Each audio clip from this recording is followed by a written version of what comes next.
Hello viewers, this Too Fast here. I'm very excited to show you this premium flagship dashcam from the company Thinkware. This one here is the brand new Thinkware U1000. Besides having excellent video quality, it's also packed with a lot of great features. The front camera records in 4K Ultra HD at 30 frames per second. The rear camera records in 2K QHD. It features Super Night Vision 2.0 with a Sony StarVis image sensor. With the sensor, you get a clear image even in very low light condition. It has a built-in GPS antenna for speed and data logging. This dashcam has 4 types of parking mode recording. There's impact detection, motion detection, time-lapse recording, and energy saving mode 2.0. In this video, I will show you everything you need to know about this dashcam, so stay tuned.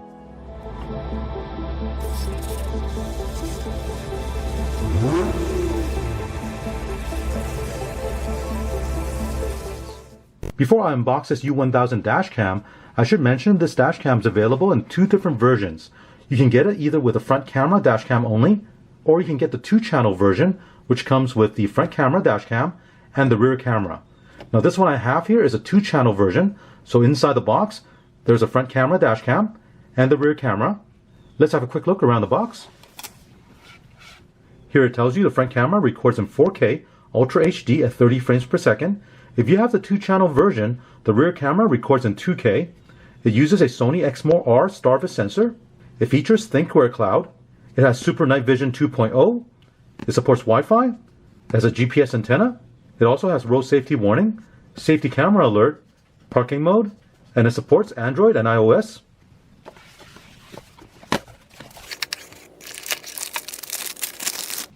Here's a U1000 dashcam.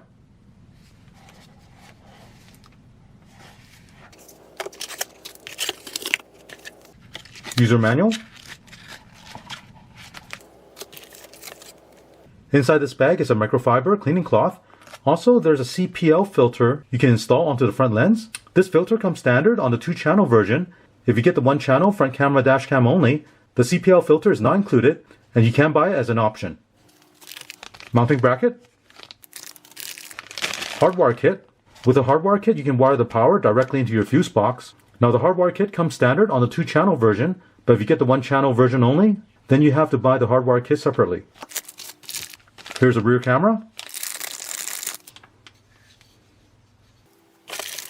There's a cigarette lighter, power plug. Rear camera cable. Additional double-sided tape for the mount. Micro SD card reader. Mounting clips.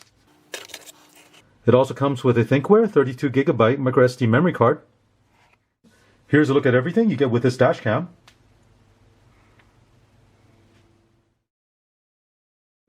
Let's have a closer look at this dashcam. As you can see, it has a very compact, wedge-shaped design. This front camera you're looking at has a 150-degree wide-angle lens. It uses an 8.42 megapixel Sony Exmor-R StarVis image sensor. This new sensor allows for 4K Ultra HD recording. It features Super Night Vision 2.0 for detailed nighttime recording. It also has wide dynamic range recording, which allows for good quality video in any lighting condition. Looking on this side is a micro SD memory card slot. Now this dashcam comes with a 32GB memory card. It does support up to a maximum of 128GB memory size. Above that is a reset switch. Right here is a microphone. Let's look at the other side. This port is for the optional radar module. If you use the radar module with the energy-saving parking mode, it will be able to detect motion and prepare to record a 20-second video if an impact is detected. This is a DC in port for connecting to the power cable. This micro USB connector is the V in port and is used for connecting to the rear camera. On the top is where you clip onto the windshield mounts. To install this mount onto the windshield, remove this backing on the double-sided tape, and then you clip this onto the dashcam. At the top are 3 LED indicators. You have Wi-Fi, record, and GPS. On the left side are 3 buttons. You have the power button, Wi-Fi button, and the microphone button. At the bottom is a manual record button, and next to it is a speaker. Here I'll install the memory card. Let me show you how to install the CPL or circular polarizer filter. Now this lens comes with a 2-channel front rear camera dash cam. The purpose of having a polarizer filter is to reduce glare in the video. Looking at the filter, one side has a blue protective film and the other side has a clear protective film. Now the side with a blue protective film has the adhesive for you to stick onto the dash cam. Now in the filter, there are two notches right here. You want to line those up vertically when you install this onto the dash cam.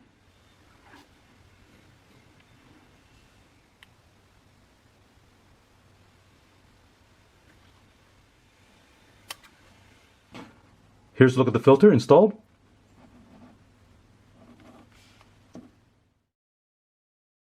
Let's have a look at the two options you have for powering this dash cam. Now if you get the front camera only dash cam, it comes with a cigarette lighter power plug. And if you get the 2-channel front rear camera dash cam, it comes with a cigarette lighter power plug and the hardwire kit. With the hardwire kit, you do have to wire this into your fuse box. And you see there are 3 wires here. The red wire is the ignition 12 volt. Black wire is chassis ground, and the yellow wire is a constant 12 volt. With these wires connected, it will allow you to operate this dash cam in parking mode when you turn off the ignition. Now if you opt to use a cigarette lighter power plug, connection is very simple. Plug this connector into the DC input on the dash cam. Plug the cigarette lighter plug into your 12 volt accessory port. Here's a look at the rear camera. Now this is a new camera from Thinkware made specifically for the U1000 dash cam. This lens you're looking at is a 150-degree wide-angle lens, and this camera uses a 5.14 megapixel Sony Exmor StarVist image sensor. To connect the rear camera to the dash cam, you need to use this cable. Plug one end of the cable into the camera. Plug the other end of the cable to the V-in on the dash cam. Now I'll power on the dash cam. Continuous recording will now start. On your smartphone, connect to a Wi-Fi network whose name starts with Thinkware. With the dash cam powered on, the recording will begin automatically, and you can see the red record indicators on. Next, I'll install the Thinkware mobile app. Go to your Play Store and search for an app called Thinkware Cloud. Install it. Here I have the app opened. At the bottom it tells you dashcam connection is required. Select the dashcam. There are 2 ways to connect to the dashcam. One is via Wi-Fi, so you have the phone connect to the dashcam's Wi-Fi, or you can connect via hotspot. With this, you need to set up your phone to be the hotspot, and then the dashcam will connect to the phone's hotspot. Right now, I'll select via Wi-Fi. If the Wi-Fi light on the dashcam is not flashing, press the Wi-Fi button right here to activate the Wi-Fi. Next, it asks you to connect to a Wi-Fi network with the name Thinkware. Go to Wi-Fi settings. Next, enter the password. The default password is 123456789. Connected to a smartphone. With the app connected to the dashcam, now you can look at the live view. Right now on the screen, you're looking at the front camera view. When we have the dashcam installed in the vehicle, we can align the blue line and the green line for the center of the hood and the edge of the hood. On the home screen, let's go into the dashcam settings. Here we have several sub-menus. First one is memory card setting. The first item is memory partition. Default is continuous priority. Next is format memory card. Here we can format the memory card. Memory card format will now start. Memory card format completed. Next, you can choose what condition you want to overwrite the videos. Next, camera settings. Here it tells you the front camera is recording at 4K, 30 frames per second. The rear camera is recording in Quad HD, 30 frames per second. You can set the brightness for the front camera, the brightness for the rear camera, and you can rotate the rear image. Record settings. Here you can set the sensitivity for the continuous mode recording. This is when you're driving. By default, it's set to low. Next, Super Night Vision. Default is set to parking mode. We can enable this for continuous and parking mode. Next is parking mode. By default, it's disabled. If you want to enable the parking mode, you can select motion detection, time lapse, or energy saving. I'm going to select motion detection. Next, impact sensitivity in parking mode. By default is mid. Go back. Next menu, road safety settings. By default, safety camera is enabled. Mobile zone alert is enabled. Vehicle type, you can select sedan, SUV, or truck. The vehicle that I'll be installing this in is a minivan, so I'll select SUV. Next section, if you want to initialize ADAS, you can do that. You can also enable lane departure warning. You can also set the speed at which LDWS is activated. Next is forward collision warning. By default it's disabled. Here you can enable or disable the low speed FCWS. And the last item is front vehicle departure warning. By default it's disabled. Next menu, system settings. By default the language is set to English. You can select different languages. The volume is set to 2. Security LED is disabled. If you enable the security LED, then the LED indicator on the dashcam will flash whilst recording. You can also enable or disable the rear camera LED. Time zone, here you can select the time zone you're in. Next you can select the speed unit, kilometers per hour or miles per hour. You can enable or disable the speed stamp on the video. You can choose the Wi-Fi frequency band. By default it's 2.4 gigahertz. Voice recording by default is enabled. If you want to, you can disable the mic. Last menu item, network function settings. By default, the network function is disabled. This is the Thinkware cloud features. If you enable this, it'll give you additional features like impact notification while driving, upload driving impact video, notify impact while parked, strong impact notification while parked, and upload strong impact videos recorded while parked. Now keep in mind, if you want to turn on these features and use it, you do need to have the dashcam connected to a Wi-Fi hotspot. Without the internet connection, it will not provide you these notifications. When you're done with the dashcam settings, go back. Let's have a look at the dashcam info. Here we'll show you the model name, software version, the memory size. If you want to look at the recorded video files, go into the file list. Here you can choose what type of recording you want to look at.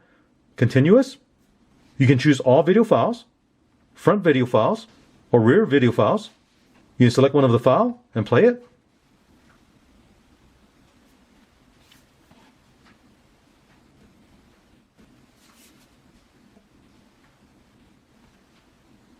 When you're done, you can exit the app. Disconnected from a smartphone. Next, I'll take this to the vehicle and get this installed. I'll be installing the dashcam in this 2019 Honda Odyssey. On this Honda Odyssey, the center of the windshield is right here. Now to the right of it is a camera system for the lane departure warning system. So what I'll do is install the dashcam to the left of it, right here, with the camera pointing out to the front of the vehicle. Remove the backing on a double-sided tape. Now stick the dashcam onto the windshield. Now for this install, I'll be using the hardwire kit. Plug this connector into the DC input. Plug the rear camera cable to the micro USB connector. Run both wires up to the headliner and over to the A-pillar.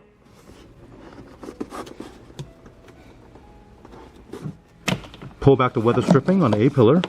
On this Honda, there's a cap you need to remove on the A-pillar. Behind it is an 8mm bolt you need to remove. With both cables, run to the A-pillar. Run the power cable down the A-pillar to your fuse box. With the rear camera cable, I'm actually going to run this cable along the top side of it. Now you do have to be careful of the side curtain airbag right here. What you want to do is run that cable down along the side and then back up and make sure that cable is behind the side curtain airbag and the wire will not be in the way of the airbag. Tuck the power cable behind the panel and bring the cable down to the fuse box. With the hardwire cable, there are 3 wires you need to connect. Yellow needs to connect to constant 12 volt. Red connects to ignition 12 volt or accessory 12 volt. And the black wire goes to ground. Now the best way to connect these wires into the fuse box is to use a fuse tap like this one I have here. So you have to use a multimeter to test the fuse to see which one is constant 12 volt and which one is ignition 12 volt. Then remove that fuse and plug it into the bottom slot of this fuse tap, and then plug this fuse tap into the fuse box. The output wire you see right here will connect to the hardwire kit. Looking at the fuse box underneath the dash, that yellow fuse you see there, that's 20 amp. That's a 3rd row cigarette lighter socket fuse, and that'll provide constant 12 volt. Remove the fuse. Plug that 20 amp fuse to the bottom slot of the fuse tap. Now with the fuse tap, there is an input side and an output side. The input voltage need to come in on the left side, and then the output will be on the right side. With the fuse out right now, you should get a multimeter and test which side has a 12 volt. That'll be the input side, and the other side is the output side. I've already tested this, and the top side has a 12 volt and a 0 volt on the bottom side. So I'll plug the fuse tap in this direction.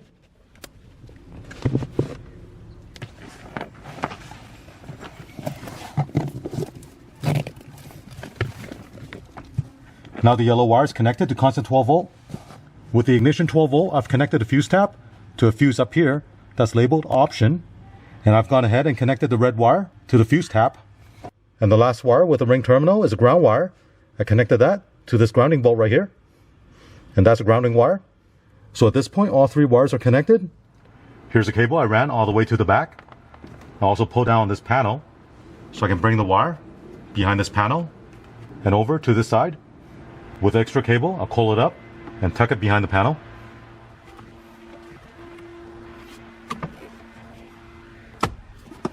On the back of the rear camera, there's a double-sided tape. Remove the backing and then stick this onto the back window. Connect the cable to the camera. Here's a look at the rear camera from the inside. Start the car.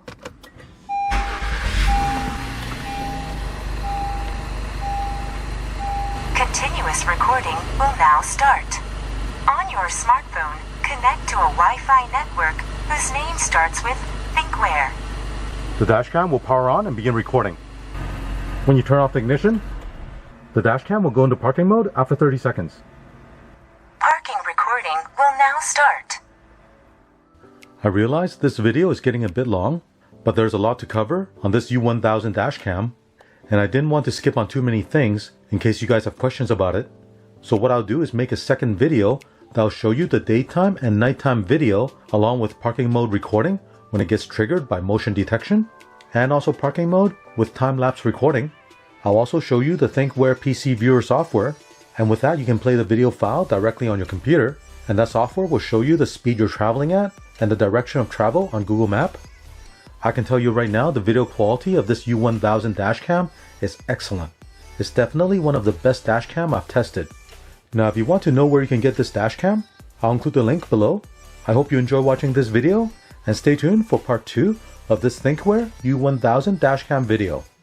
If you enjoyed this video, remember to click on a thumbs up, and if you're not already subscribed, please click on the subscribe button to support this channel. Also click on the notification bell so you'll get notified of my new videos. Thank you and have an awesome day.